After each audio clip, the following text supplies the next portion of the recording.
আমরা যখনই সাধারণ মানুষের উপর বিভিন্নভাবে অন্যায় অবিচার হয়, আমরা জাতীয় কংগ্রেস তার প্রতিবাদ জানাতে রাস্তায় নামি।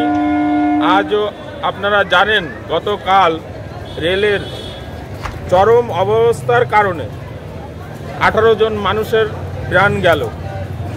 এ দায় কার? এ দায় বর্তমান কেন্দ্রীয় সরকার, বিজেপি সরকার, তাকেই নিতে হবে।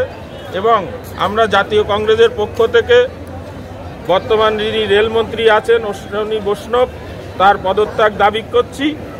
এবং এই যে দুর্ঘটনা হয়েছে রেলের গাফিলতির কারণে, তার পূর্ণাঙ্গ তদন্ত দাবি করছি এবং যারা দোষী তাদের সঠিক শাস্তির দাবি করছি।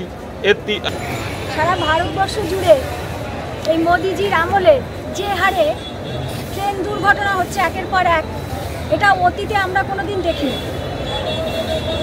আজকে যোগী রাজ্যে যে কুম্ভ মেলা হচ্ছে, সেই কুম্ভ মেলাতে আমরা দেখতে পাচ্ছি একের পর এক মানুষ কিভাবে মারা যাচ্ছে। এর দায় কার?